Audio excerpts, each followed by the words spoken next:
All right, well, happy Sunday. Today is Sunday, March 21st. Hope you guys are doing well. Just wanted to do a quick video, show you guys where I'm at, some of the updates of cars that I'm working. I've got another Ryan Blaney 2019 Menards car. Actually, this is a 2020. What am I saying? This is a 2020 Sylvania Menards car for Mr. DT. Another Blaney fan. I'm really surprised. Oh, I shouldn't say I'm surprised, but there's a lot of them. A lot of Blaney fans that have reached out to me for customs. And what's crazy is Lionel's made a lot of Blaney cars, but it seems again that he has stinking new paint scheme every week. So whatever.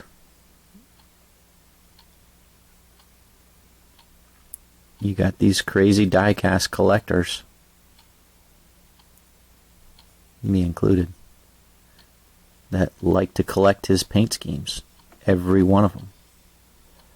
So, what are you going to do when they don't make them? You know, you're going to call a custom die-cast maker like myself, or somebody else. There's a number of people out there. I was on eBay the other day, checking out, just searching for 164 NASCAR custom, and there's like over 300 of them. Of course, you know, they weren't all custom made, but a lot of different customs out there for sale. And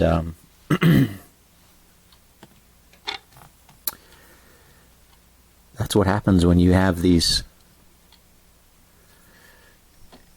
sponsors that are, you know, they just are there for a few races and then they're gone. So you get all these different paint schemes, and you get all these different, you know, combinations too. Like this one, right? You got Sylvania, Menards, and it's a combination. And so they split the sponsorship, helps save the company a little bit of money. Creates a new paint scheme though. So it's pretty amazing. Pretty amazing. And I've said this before. I'm not sure I've said it on the video, but if somebody is good with custom die casts, they're going to have plenty of work to do because of just the situation that we find ourselves in right now. always paint schemes to build.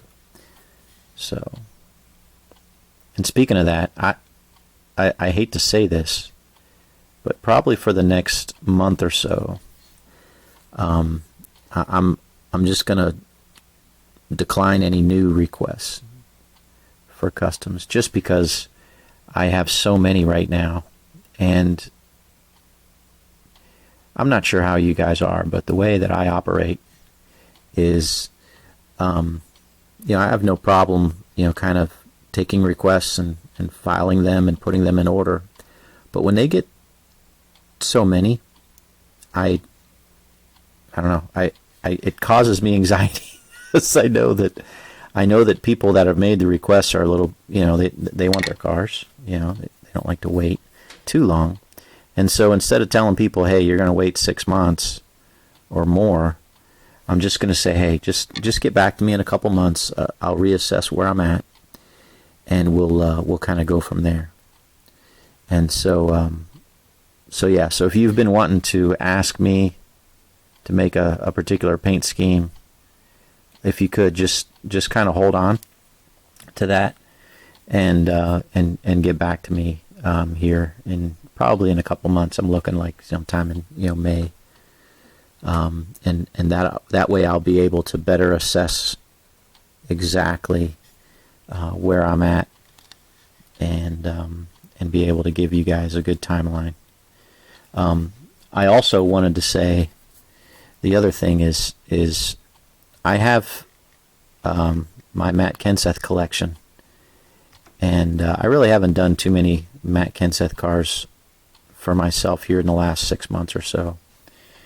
And so I'm going to want to start getting back at tackling some of those paint schemes as well. I have a few that I have ready to go that I've been putting off.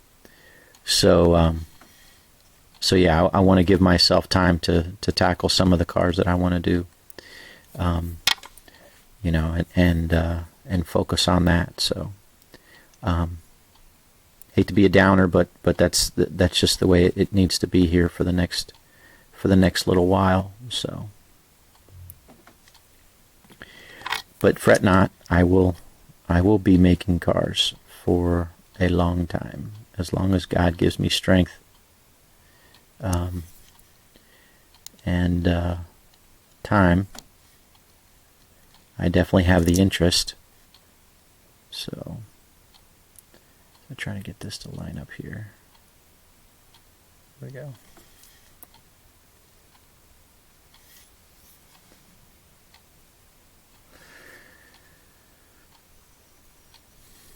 And this is just a little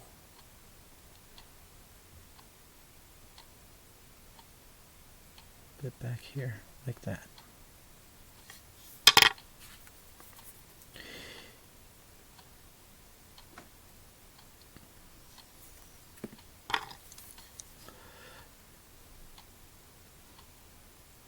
Yeah, it's just nice, peaceful Sunday morning. Spring has started. Getting ready for, I guess I have to do some work in the yard here and stuff like that, so. Alright, that car is being worked. Got to put this other side on, and then I'll let it dry, and then I'll put a couple coats of sealer on it, and then I'll touch up around here. I had already pre-painted some areas behind there, and then we'll put the headlights on. The headlights here are the last piece to go in. So yeah. Alrighty. The other decal that I have here is for this 2001 Matt Kenseth car. And I wanted to put this nose that I have on here for the grill, this little goofy oval grill. Right like that.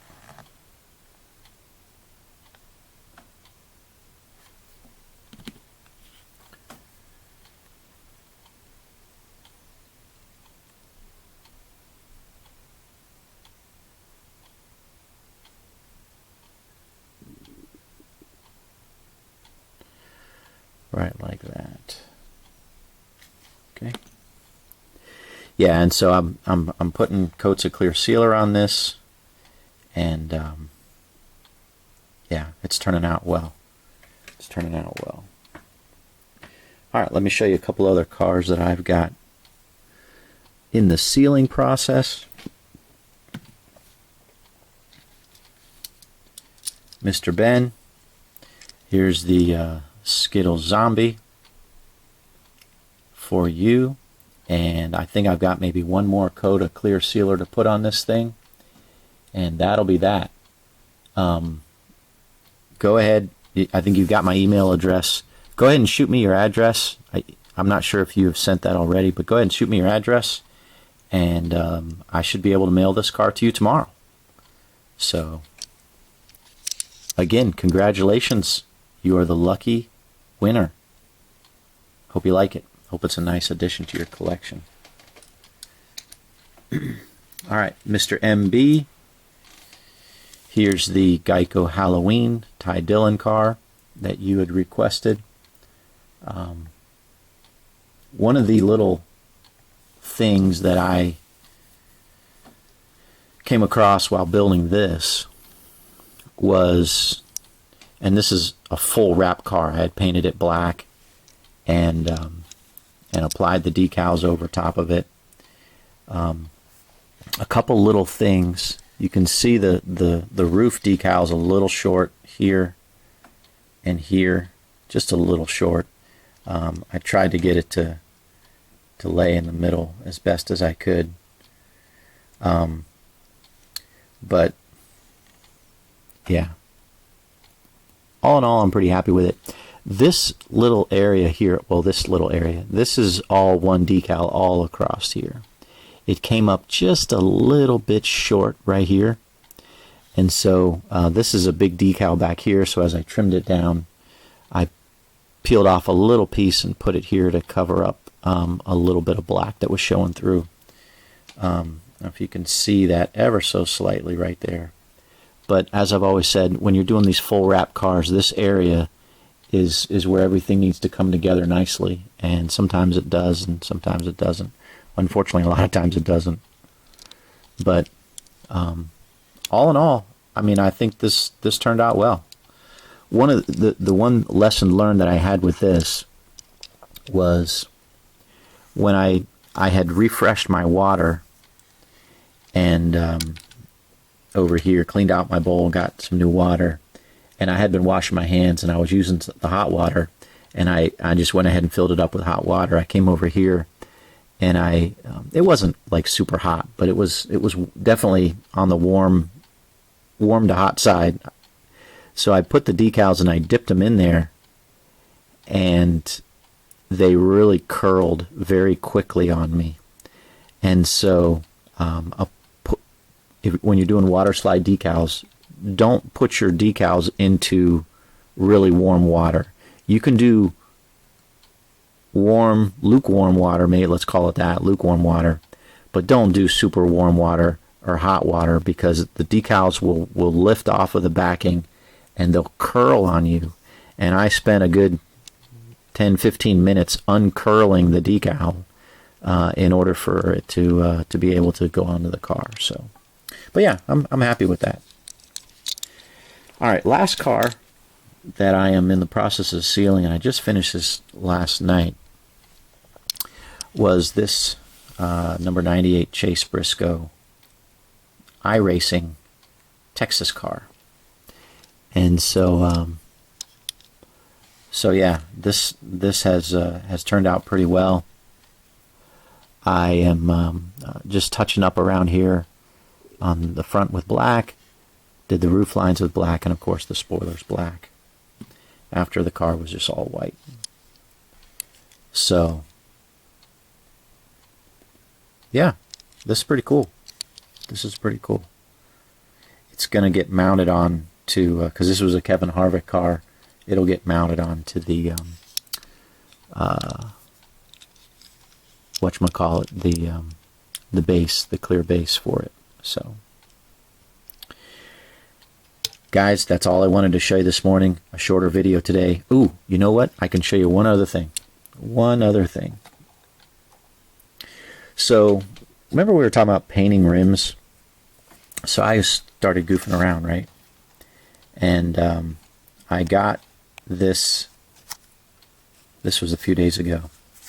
I got some of this 3x5 card, and how you made circles in the past, right? You fold the card over and you cut a little semicircle, and then you unfold it. So I did that and went ahead and spray painted the metallic into these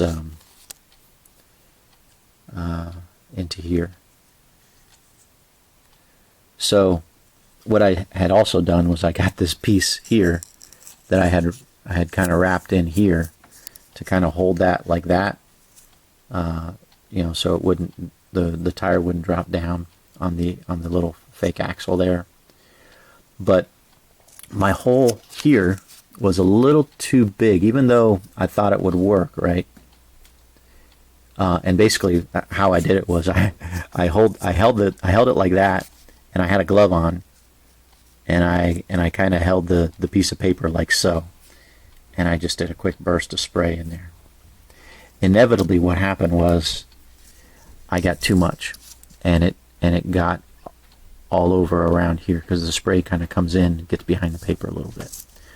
So all I did was I took a little bit of the paint thinner in one of these applicators, and I went around and I cleaned off this black area once the paint had dried, and that's what you got. So I don't know if I'll do it again this way. I think somebody had mentioned about using like a hole punch. I definitely need to get the hole that I created here needs to be smaller because the spray just, you know, gets behind there. So I need to make it a little bit smaller. But it's just a little awkward when I hold it like this, and then of course I have a glove on, right, and I spray it. So that is one thing that I've got to look at if I want to do that again here anytime soon. So we'll see. Still toying around with using that particular method of painting the rims. So, all right, guys. Hope you have a blessed Sunday, day of rest, and we will talk to you in the next video. God bless.